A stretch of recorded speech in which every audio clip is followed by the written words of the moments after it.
कहानी की शुरुआत एक छोटे से टाउन के एक फैमिली से होती है जो कि अभी साथ मिलकर खाना खा रहे थे कि तभी उनके घर के पास कोई बड़ा धमाका होता है, जैसे कि कोई बड़ा ऑब्जेक्ट स्पेस से आकर क्रैश हुआ हो। और अब अचानक से ही उनके आसपास का वातावरण बदलने लगता है, जिसमें कि वे सांस भी नहीं ले पा रहे थे और सभी मेंबर्स कुछ ही मिनट्स में मारे जाते हैं। अब यहाँ से हमें एक वैज्ञानिक लोरेन दिखाई जाती है जो कि साइंस में नोबेल प्राइज तक जीत चुकी थी। दरअसल लोरेन एक एक्सोबायोलॉजिस्ट है जिसने कि पृथ्वी के बाहर पाए जा सकने वाले जीवन पर गहराई से रिसर्च की है और काफी सारी किताबें भी लिखी थी।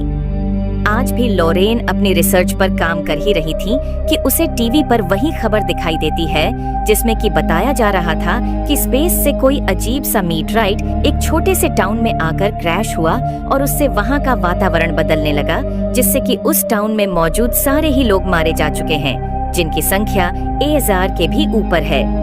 अब लोरेन ये खबर देख हैरान ही थी कि उसके घर कुछ सोल्जर्स आते हैं और कहते हैं कि लोरेन चूंकि एक प्रसिद्ध वैज्ञानिक है, सो गवर्नमेंट ने उसे इसी टाउन में हुए धमाके की जांच के लिए बुलाया है और लोरेन इसके लिए मान भी गई थी। जहां आर्मी साइट पर पहुंच अब वो एक और वैज्ञानिक डेविड से मिलती है, जहां से दोनों को ही आर्मी कर्नल एमरिक अब सब कुछ समझाने लगता है कि कैसे इस टाउन में एक जहरीली गैस फैली और सभी मारे गए।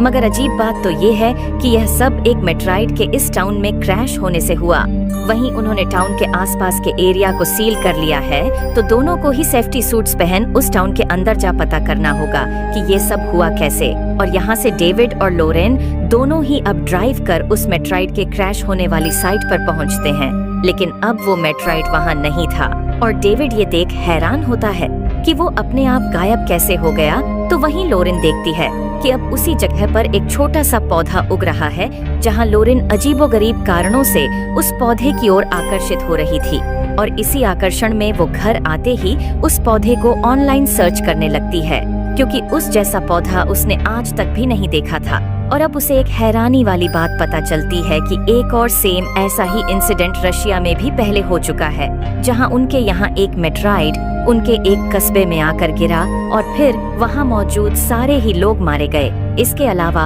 उन्हें भी वहां एक ऐसा ही पौधा वहां मिला था, मगर उसे रशियन आर्मी ने डिस्ट्रॉय कर दिया। हालांकि रशिया ने कुछ सालों पहले हुई इस घटना को दबा दिया था, तो वहीं अब एक लैब में उन लोगों की बॉडी की जांच की जाने लगती है जो कि उस टाउन में मारे गए थे और डॉक्टर पता लगाने लगते हैं कि उनके मरने का कारण क्या था। वहीं हैरानी वाली बात कि मरने के बाद इंसानी शरीर सूखने लगता है, मगर इन सभी की बॉडीज की स्किन अभी तक भी नॉर्मल थी। इसके अलावा जब डॉक्टर्स उस बॉडी के चेस्ट पर कट भी लगाते हैं तो अंदर से बेहद ही अजीब चमकीला लिक्विड निकलता है, जो कि कुछ ही देर बाद वापस अंदर भी चला गया था। यानी कि उनके साथ कुछ तो अलग हो रहा है कि तभी वो आदमी उठ खड़ा होता है और बैठ जाता है, जिसको देख अब हर किसी की आंखें फटी की फटी रह जाती हैं और हर कोई डरा हुआ उससे बात करने की कोशिश करने लगता है कि तुम्हें क्या हुआ,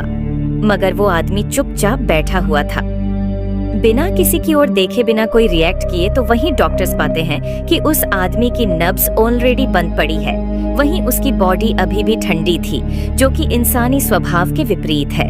यहाँ सभी उसे देख हैरान ही थे कि अब पूरे ही हॉस्पिटल में अफरा तफरी मचने लगती है और पता चलता है कि मुर्दा घर में भी ऐसे ही 50 और लोगों की बॉडीज मरने के बाद अपने आप खड़ी हो गई है। और यहाँ से तो ये खबर पूरी ही दुनिया भर में फैल चुकी थी। हर ओर से जानकारों और विशेषज्ञों को इसी सब पर रिसर्च के लिए बुलाया जाने लगता है। तो वहीं जितने भी लोग मरने के बाद खड़े हुए थे, अब सरप्राइजिंगली कोई भी कुछ भी रिएक्ट नहीं कर रहा था। जहां एक बड़ी लीडर अपने वैज्ञानिकों से पूछती है कि टाउन में टोटल 300 लोग मारे गए थे, मगर उनमें से सिर्फ 50 ही लोग ऐसे क्यों उठे। जहां डॉक्टर्स बताते हैं कि ये 50 लोग उस मेटेराइड के सबसे ज्यादा पास थे, जिससे कि उस मेटेराइड के कुछ कान इन सभी की बॉडी में डिटेक्ट हुए हैं और वे कान इन सभी इंसानों की डीएनए संरचना को ही बदल रहे हैं और इसीलिए ही उन सभी की धड़कनें अभी तक बंद है और बॉडी ठंडी पड़ी है। वहीं उन्होंने रिसर्च में यह सब भी पाया है कि ये एक नई ही प्रकार की लाइफ फॉर्म बन रही है,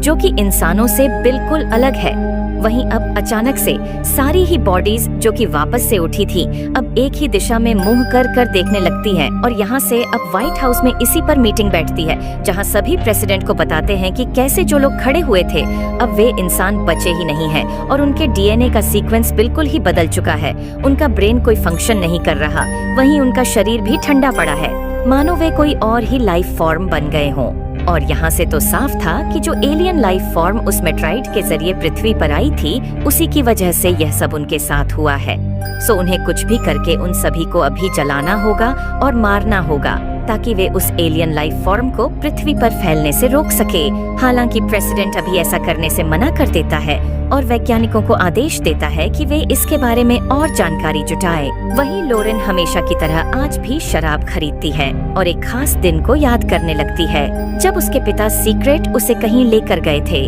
और उसकी लाइफ उसी दिन से हमेशा के लिए बदल गई। अब उस दिन ऐसा हुआ क्या था हमें आगे पता चलेगा। तो वहीं गवर्नमेंट फैसिलिटी में आप उन सभी जगे हुए लोगों से बात करने की कोशिश जारी थी मगर कोई कुछ भी रिएक्ट नहीं कर रहा था। जहां लोरेन भी एक छोटी लड़की से बात करने की कोशिश करती है मगर इसका भी कोई असर नहीं होता कि तभी लोरेन के पास किसी का फोन आता है और उसके वॉलपेपर पर उसी पौधे का फोटो था जो कि क्रिएटर की जगह उसे उगा हुआ मिला था। और उस पौधे को देखते ही अब वो लड़की लोरेन के हाथ से फोन ही छीन लेती है जहां लोरेन एमरी को सब बताती है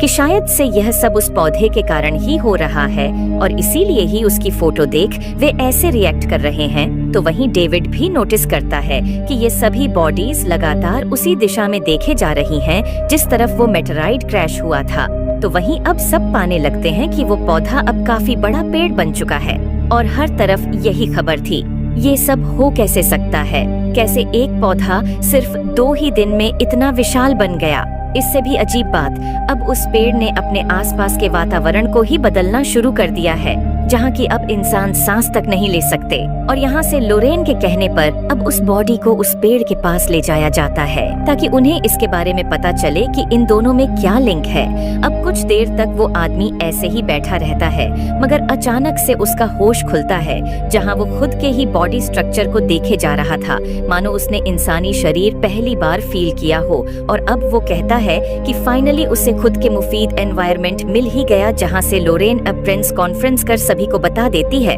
कि जैसे हमारे पृथ्वी के पेड़ पौधे हमारे लिए ऑक्सीजन एमिट करते हैं जिससे कि इंसान और जीव जंतु जीवित रहे, उसी तरह से ये एलियन पेड़ एक ऐसी हवा एमिट कर रहा है जिससे कि आसपास का वातावरण ही बदल जाए और शायद से ये एलियंस के लिए सबसे अच्छा वातावरण है। हालांकि इसका बुरा पहलू यह है कि ऐसे एनवायरनमेंट में हम इंसान रह नहीं सकते जहां से उन्होंने पाया कि हमारे सोलर सिस्टम में हर और वर्म होल्स डिटेक्ट हुए हैं। और इसका साफ साफ मतलब था कि यह एक एलियन अटैक है और वे हमारी पृथ्वी को अपनी जरूरत के हिसाब से मॉडिफाई कर रहे हैं जिसमें कि इंसान रह ही नहीं सकते, यानी कि वे हमसे हमारा ग्रह ही छीन रहे हैं। सो इंसानों को अपना ग्रह बचाने के लिए पलटवार करना होगा। वहीं अब जब लोरेन अपने घर पर ही थी कि उसके पिता उससे मिलने आते हैं और यहाँ से रिवील होता है कि लोरेन बचपन से ही किसी से भी ज्यादा बात नहीं करती और हमेशा से सिर्फ और सिर्फ अपने रिसर्च के काम में ही लगी रहती है। जहाँ लोरेन की माँ बचपन में ही अजीबोगरीब कारणों से मारी गई थी,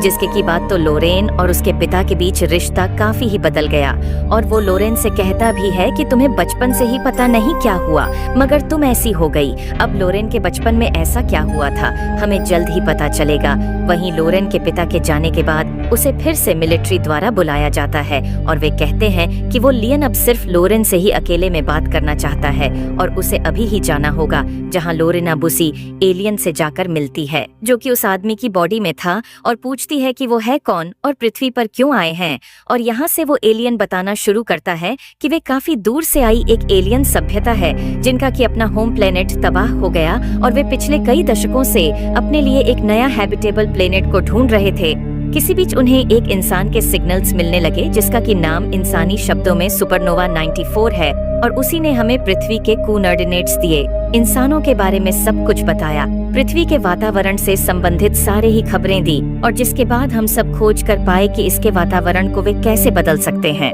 अब दोनों बातें कर ही रहे थे कि तभी डेविड इसी बीच उस एलियन पेड़ को काट उसका सैंपल लेने लगता है ताकि उसकी जांच कर सके, मगर इससे वो एलियन भड़क जाता है और लोरेन से कहता है कि वह अभी ही हर किसी को उस पेड़ से दूर करे, वरना उनके लिए अच्छा नहीं होगा। मगर लोरेन कहती है कि इंसान अपने ग्रह को बचाने के लिए कुछ भी करेंगे और वे उस पेड़ को नष्ट करने वाले हैं जो कि हमारे वातावरण को बदल रहा है। मगर एलियन कहता है कि इंसानों की पूरी ही जानकारी होने के कारण अब वे पूरी तैयारी के साथ आए हैं और उनके पास ऐसी एबिलिटीज हैं जिनके बारे में इंसान कभी सोच भी नहीं सकते। और यह कहकर अब वो एलियन डेविड समेत सभी के दिमाग को कंट्रोल करने लगता है और उसके साथ बाकी के सोल्जर्स हेलमेट उतारने लगते हैं और मरने लगते हैं, जिसे कि देख अब बाकी के सोल्जर्स भी उस आदमी को गोली मारने आते हैं। मगर वहाँ एक अजीब सी आवाज एमिट होती है जिससे कि सभी का दिमाग उस एलियन के वश में था और वो उनसे अब एक दूसरे को ही गोली मरवाने लगता है, जहाँ से अब जैसा कि होना ही था, मिलिट्री पूरी तरह से उस पेड़ को नष्ट करने के लिए अटैक कर ही देती है। मगर उनके अटैक करते ही अब उस पेड़ के आसपास एक शील्ड बन गई थी जो कि पेड़ को नष्ट होने नहीं देती। और यहाँ से तो अब हर ओर खबरें आने लगी थी कि पूरी ही दुनिया में हर कहीं अजीबोगरीब आवाजें सुनाई देने लगी हैं, पूरी ही पृथ्वी से वाइब्रेशंस आ रही हैं, वातावरण बदल रहा है, फसलें और सब्जियां खराब होने लगी हैं, यानी कि सब कुछ खतरे में है। तो वहीं लोरेन हमेशा की तरह अकेली ही भटक रही थी। उसे पता था कि यह दुनिया खत्म हो रही है और शायद से सभी इंसान मारे जाएंगे, मगर फिर भी उसे एक अजीब सी खुशी मिल रही थी, मानो कि वह फ्री हो गई हो। यहाँ वो उसी पेड़ के पास पहुँचती है जो कि पहले से भी काफी बड़ा हो चुका था, और यहाँ वो एलियन कहता है कि अब और तेजी से एनवायरनमेंट बदल रहा है, जहाँ लॉरेंस सरफेस की वाइब्रेशंस भी महसूस करती है। और यहाँ से एलियन रिवील करता है कि उनकी मदद करने वाला इंसान कोई और नहीं, वो इंसान जिसने उन्हें पृथ्वी के कोऑर्डिनेट्स दिए, उन्हें पृथ्वी के जीवन की सारी ही जानकारी दी, यानी कि सुपरनोवा 94 वो कोई और नहीं बल्कि लोरेन ही थी, जिसके बारे में उसे भी याद नहीं है। और वो लोरेन का हाथ पकड़ अब उसे सब कुछ याद दिलाने लगता है, वही बचपन का दिन जिसे कि लोरेन अक्सर याद करती रहती है कि उसके पिता उसे किसी सीक्रेट जगह ले जा रहे थे। दरअसल लोरेन के पिता खुफिया विभाग में काम करते थे और वे उस दिन उसे अपने साथ एरिया 51 में लेकर गए, जहां उसे अचानक से बुलाया गया था। और लोरेन की मां के पास न होने से उन्हें लोरेन को अपने साथ लेकर जाना पड़ा। दरअसल उस दिन मिलिट्री को एक एलियन मिला था जिसे कि उन्होंने तभी मार दिया, और उन्होंने पाया कि ये एलियन पृथ्वी के बारे में जानकारी इकट्ठा कर रहा था और इन एलियंस का दिमाग इनके शरीर से काफी ही बड़ा है, यानी कि यह काफी ज्यादा इंटेलिजेंट है। तो लोरेन के पिता को यह बात पूरी ही दुनिया से छिपाने का प्लान बनाना था, क्योंकि वे नहीं चाहते कि आम लोगों को इस लैंड के बारे में पता लगे और खामखा से पूरी दुनिया में अफरा तफरी फैल जाए, जहां छोटी लोरेन खेलते खेलते गलती से उसी एलियन के पास जा पहुंची और उस एलियन ने, जो कि तब मर रहा था, छोटी लोरेन को टच कर लिया, जिससे कि एक फिजिकल प्रोसेस शुरू हुआ और कुछ मात्रा में उस एलियन की चेतना लोरेन के अंदर ट्रांसफर हो गई। और इसी दिन के बाद से लोरेन हमेशा के लिए बदल गई। वो आसानी से ऐसी मुश्किलों को सॉल्व कर पाती जिसके पीछे बड़े बड़े वैज्ञानिक पागल थे, क्योंकि लोरेन के शरीर का कुछ हिस्सा एलियन चेतना के कंट्रोल में था, जिसे कि अपने होम प्लेनेट के नष्ट होने के बाद अपनी प्रजाति के लिए एक नया ग्रह ढूंढना था। और अब सबसे कटकर सिर्फ और सिर्फ साइंस पर ध्यान लगाने लगी, क्योंकि अब इंसानों के प्रति उसके मन में कोई जुड़ाव बचा ही नहीं था। और ऐसे ही समय के साथ लोरेन ने एक हाईटेक रेडियो भी बना लिया, जिससे कि वो पृथ्वी की सारी ही जानकारी स्पेस में सिग्नल्स के जरिए भेजने लगी, और उसने अपना स्पेस का नाम सुनवा 94 चुना। हालांकि बचपन में उसकी माँ जान चुकी थी कि लोरेन काफी बदल गई है और वो रेडियो के जरिए किसी से कांटेक्ट कर रही है, तो उसने लोरेन को एक कमरे में ही बंद कर दिया, उससे उसकी रिसर्च, उसका रेडियो सब कुछ छीन लिया। और तभी नन्ही लोरेन ने अपने ही हाथों से बड़ी बेदर्दी से अपनी माँ की जान ले ली। तो वहीं लोरेन का पिता जानता भी था कि उसी ने उसकी माँ को मारा है, मगर उसने इसके बारे में किसी को भी नहीं बताया ताकि उसकी बेटी की लाइफ खराब ना हो, जहाँ उसे पता तो था ही नहीं कि वो उसकी बेटी अब बची ही कहाँ थी। हालांकि जवान होते होते लोरेन की यादें धुंधली हो गई क्योंकि इस एलियन प्रजाति की याददाश्त काफी शॉर्ट टर्म की रहती है, सो उन्हें सब कुछ रिकॉर्ड करके रखना पड़ता है। और इसलिए ही लोरेन अपनी पूरी ही लाइफ आसमान में घूरती रहती थी, जैसे कि उसे किसी के आने का इंतजार हो, बिना यह याद रहे कि उसी ने कभी एलियंस को पृथ्वी की जानकारी भेज बुलाया था। अब प्रेजेंट में सब कुछ याद आने के बाद लॉरेन रोने लगती है, चाहे लीन उसका मास्क हटा ही देता है। और जैसा कि होना ही था, अब वो आसानी से एलियन एनवायरनमेंट में सांस ले पा रही थी, क्योंकि वो तो ऑलरेडी आधी एलियन थी, जहाँ से ये पृथ्वी के हर हिस्से में वही एलियन एक्स निकलने लगते हैं, जो कि मेन एलियन पेड़ से कनेक्टेड थे। और अपने प्लान के अनुसार अब वे सभी फटकर पृथ्वी के पूरे ही वातावरण को एलियंस के अनुरूप बदलने लगते हैं। पूरी ही पृथ्वी ट्रांसफॉर्म हो रही थी, लाखों करोड़ों इंसान मारे जा रहे थे। तो वहीं लोरेन अपने बाकी के एलियन साथियों के पृथ्वी पर आने का सोचकर ही काफी खुश थी। और इसी डार्क एंडिंग के साथ अब यह कहानी यहीं खत्म हो जाती